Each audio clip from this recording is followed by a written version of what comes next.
خوفناک ڈاکٹر۔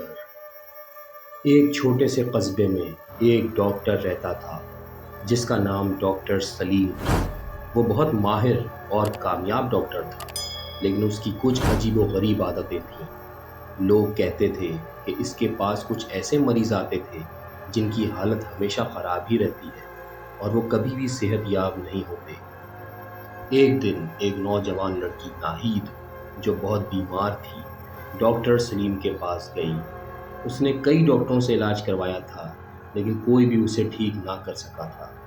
جب وہ ڈاکٹر سلیم کے پاس گئی تو اس نے محسوس کیا کہ ڈاکٹر کی آنکھوں میں ایک عجیب سی چمک ہے۔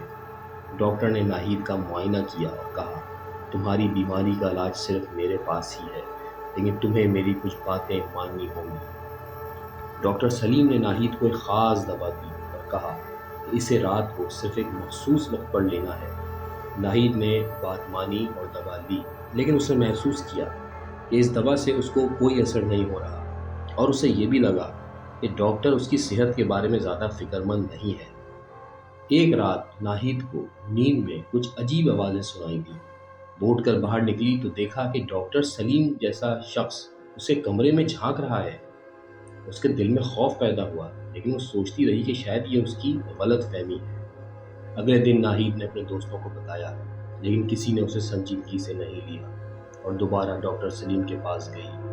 اس نے ڈاکٹر سے سوال کیا، آپ کی دوا میں ایسا کیا ہے جس کا کوئی خاص اثر نہیں؟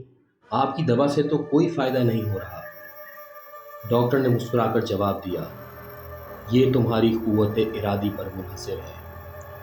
ناہید نے فیصلہ کیا کہ وہ خود اس معاملے کی تحقیقات کرے گی۔ اس کو ڈاکٹر سلیم پر شک ہوا۔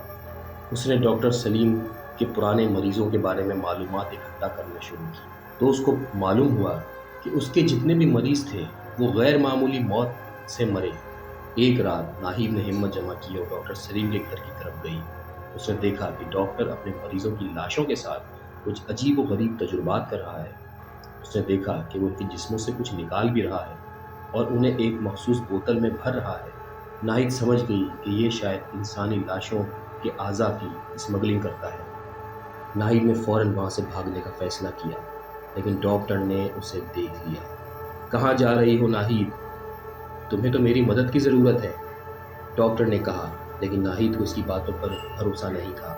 وہ بھاگتے بھاگتے باہر نکلی اور گاؤں کے لوگوں کو اس کی کہانی سنائی۔ سب حیران ہوئے، لیکن انہوں نے ناہید کا ساتھ دیا اور سب مل کر ڈاکٹر سلیم کو پکڑنے کے لیے روانہ ہوئے۔ جب وہ سب اس کے گھر پہنچے تو ڈاکٹر وہاں موجود نہیں تھا، مگر اس کے کمرے میں عجیب و غریب چیزیں اور انسانی لاشوں کے اعضاء موجود تھے۔ ڈاکٹر سلیم فرار ہو چکا تھا۔ اس کے بعد کبھی وہ گاؤں میں نظر نہ آیا، لیکن گاؤں کے لوگ اس خوفناک واقعے کو کبھی نہ بھولے۔ وہ جانتے تھے کہ کبھی کبھی ڈاکٹر کی سفید کوٹ کے پیچھے خوفناک حقیقتیں بھی چھپی ہوتی ہیں۔